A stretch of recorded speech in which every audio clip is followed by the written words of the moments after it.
Hello student. बोला जा रहा है two player P1 P2 play game against each other in every round of the game each player rolls a fair die once where the six face of the dice have six distinct number.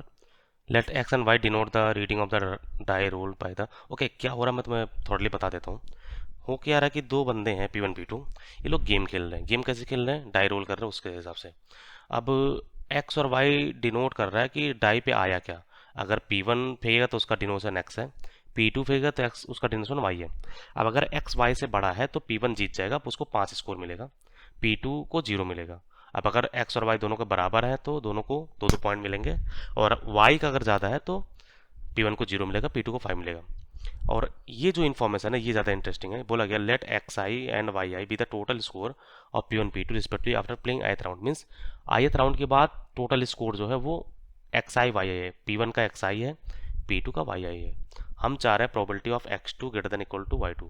Means हम ये चाह रहे हैं कि 2 round के बाद, और ये सब ऑप्शंस हैं, 2 राउंड के बाद हमारे पास जो P1 का स्कोर है वो P2 के स्कोर से या तो ज़्यादा हो या तो कम हो। तो जब तुम गेम खेलोगे दो बंदों के बीच में तो या तो P1 जीतेगा या तो P2 जीतेगा या फिर ड्रॉ हो जाएगा गेम, है ना? समझ पा रहे हो? कोई भी गेम हुआ मीन्स P1 जीतेगा, तो ऐसा ना सोचो कि P2 हारा। बस गेम हुआ है जिसमें P1 जीता है। मीन्स एक्स का अगर स्कोर वाई से बड़ा हो गया तो मतलब P1 को 5 पॉइंट मिला, बस ये है ना। तो मैं बोल रहा हूँ मीन्स अगर प्रोबेबिलिटी निकाल रहे कि हमारे पास P1 के जीतने का, P1 के विन करने की प्रोबेबिलिटी मैं निकालूं, तो हम ये चाहेंगे कि एक्स का स्कोर ज़्यादा हो। जब 2 राउंड जब तुम डाइस फेंकोगे तो मान लो पहले डाइस पे ए आया, मीन्स P1 के डाइस पे ए आया, P2 के डाइस पे बी आया, P1 का आया या P2 का आया। हम ये चाह रहे हैं कि P1 के डाइस पे ज़्यादा नंबर आए, ज़्यादा नंबर आए। तो जब तुम डाइस फेंक रहे हो तुम्हारे पास 1 से लेकर 6 तक कोई भी आ सकता है ना। तो टोटल हमारे पास 36 पेयर बनने वाले हैं। कैसे बनेंगे? 1 1 1 2 1 3। मैं पूरा लिखना नहीं चाहता लेकिन मैं थोड़ा दिखा देता हूँ। 1 4 1 5 1 6, है ना। ऐसे हमारा 2 1 होगा, 2 2 होगा, कैसे कर पा रहे हो? ऐसे चलता रहेगा 2 6 तक। ऐसे हमारा ये 3 1 होगा, 4 1 होगा, 5 1 होगा, 6 1 होगा, और ये पूरा कंप्लीट एक स्क्वायर बन जाएगा 6 6 तक। स्क्वायर का जो डायगनल है ये 1 1 2 2 3 3 4 4 5 5 6 6, इसमें स्कोर हमारा बराबर है। जहाँ पर P1 का नंबर और P2 का नंबर बराबर है। इसके ऊपर इसके नीचे देखना, इसके ऊपर हमारा देखो P1 पे कम नंबर है, पहले पे कम नंबर है, इसके नीचे वाले P1 पे ज़्यादा नंबर है। मीन्स टोटल 36 लोग थे जिसमें से 6 बेकार हैं, क्योंकि हमारा बराबर हो गया। हमें इसका नंबर ज़्यादा चाहिए, तो 15 पे नंबर कम है, 15 पे यहाँ पर 15 पे नंबर कम है P1 पे, और इधर 15 पे नंबर ज़्यादा है, तो 15 ही हमारे काम का है। तो ये हमारा बन जाएगा 5/36। बोलो तो अगर तुम इसको मतलब 3 से डिवाइड कर लो तो हमारे बन जाएगा 3 5 15, 3 दूना 6, है ना।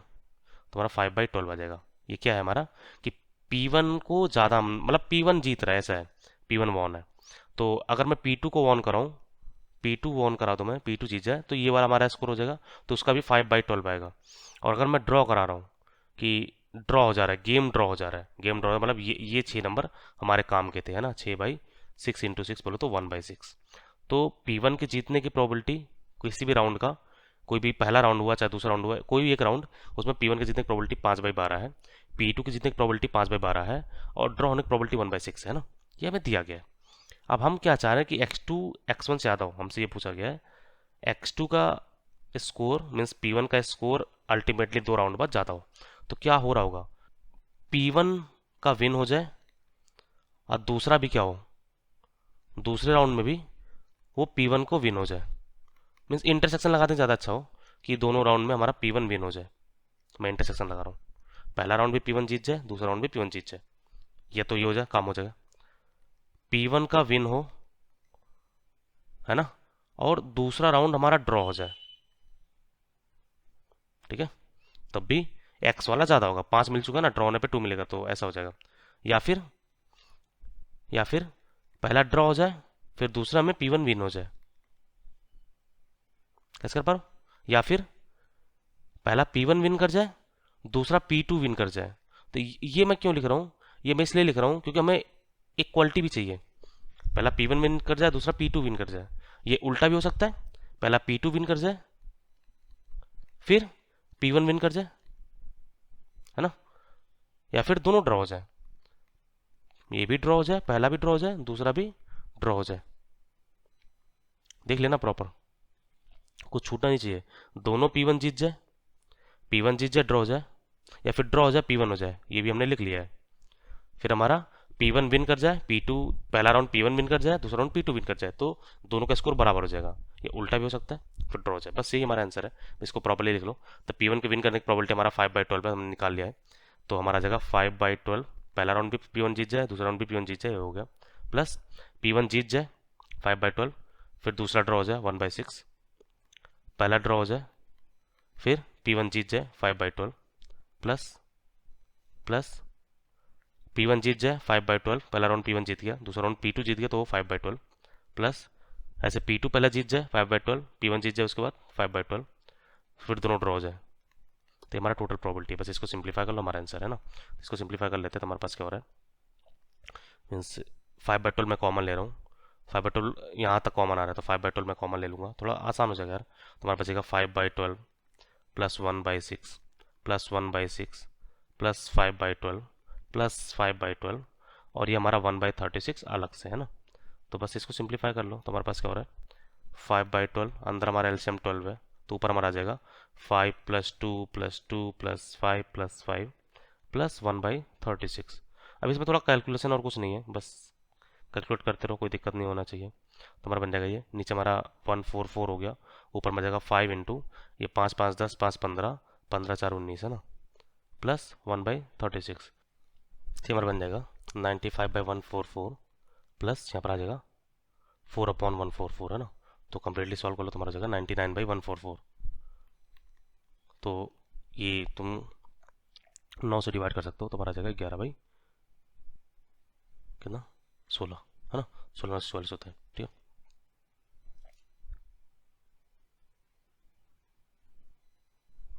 तुम्हारा आ गया x2 x1 से बड़ा हो उसका हमारा प्रोबेबिलिटी हो जाएगा 1/12, मतलब 11/16, 11/16 मतलब q है, इसका हमारा q हो जाएगा। नेक्स्ट हम चाह रहे हैं x2 का स्कोर y2 से ज़्यादा हो, तो x2 का स्कोर y2 से ज़्यादा, तो फिर हमारे पास क्या हटाना पड़ेगा, बराबर वाला हटा देना पड़ेगा। ये बराबर था, ये हट जाएगा तुरंत तुरंत ही, ये लोग बराबर थे, ये तीनों हट जाएंगे तुरंत ही, ये तीनों हटा दो बस, फिर हमारा आंसर आ जाएगा, ठीक ना।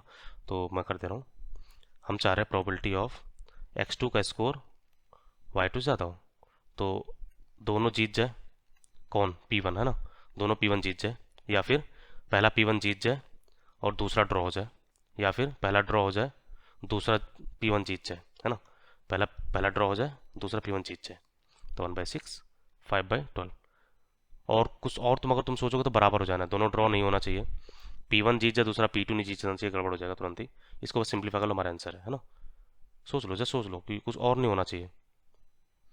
अगर तुम चाह रहे हो कि x2 का स्कोर y2 से ज़्यादा हो तो एक को P1 को जिताना ही पड़ेगा, P1 पहला जीत जाए, दूसरा वाला बस ड्रॉ हो जाए, और कुछ नहीं हो सकता, P1 जीता बस विजिटर है। तुम्हारा ये, इसको सॉल्व कर लो, तुम्हारा आंसर है, तुम्हारा बन जाएगा 25/144 प्लस ये 10/, पार्शिक 72 है ना, तो ये हो जाएगा 144, ऊपर हमारा जाएगा 25 + 20 यानी 45/144। अब 45/144 इसको तुम 3 से डिवाइड कर लो तो 15 या 45 अपॉन 3 चौके 12 3 24, तो अभी और डिवाइड हो रहा है, तो 5 16 है ना, तो 5/16 होगा, 5/16 और कोई ऑप्शन होगा, 5/16 का ऑप्शन है ना, तो हमारा ये हो जाएगा R। कैसे कर पा रहा हूँ ना एग्जैक्टली क्या हो रहा है। हम तीसरे पाते हैं, तीसरा हम क्या चाह रहे हैं कि तीसरा हम चाह रहे हैं कि x3 y3 बराबर हो। अब x3 y3 बराबर हो मतलब 3 राउंड के बाद दोनों का सेम स्कोर हो, दोनों का सेम स्कोर हो मीन्स एक बार P1 को जिता दो, एक ड्रॉ करा दो, एक P2 जिता दो, स्कोर बराबर हो जाएगा।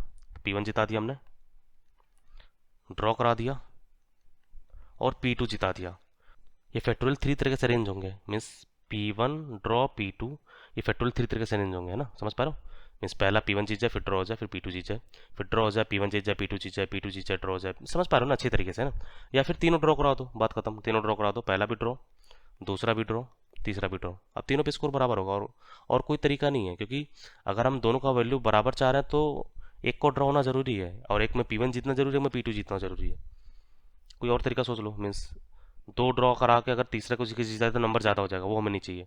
इसको सिंप्लीफाई कर लो, हमारा आंसर है फिर, है ना। तो इसको हम सिंप्लीफाई कर लेते हैं, तो हमारे पास क्या होने वाला है, ये 6 है, तो ये मीन्स आ जाएगा 12 × 6 × 12, फिर 25 × 6, तो 6 से कैंसिल हो जाएगा। ये +1/6 × 6 होने वाला है। तो बस सिंप्लीफाई कर लो, तो हमारे 144 हो गया, ऊपर हमारा 25, इधर हमारा आ गया 1/216, है ना। तो बस पावर पर एलसीएम ले लो, तो यहाँ से हम कुछ कॉमन ले लेते हैं, मीन्स मैंने मल्टीप्लाई भी वजह कर दिया।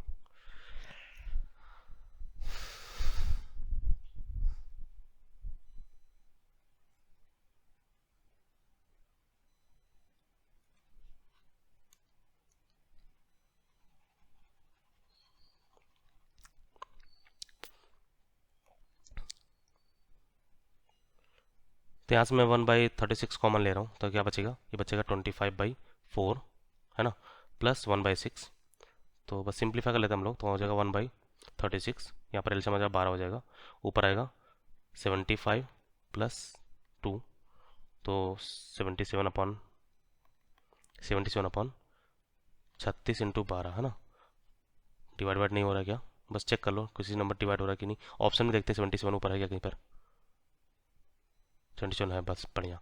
तो ये बस इसको मल्टीप्लाई तो उससे मैच करेगा पूरा, क्योंकि 77/432 एक ऑप्शन है, तो वो मैच करेगा, तो मैं उसे लिख दे रहा हूँ 77/432। होप कर रहा हूँ कि ये मल्टीप्लाई करने के बाद ये आता है।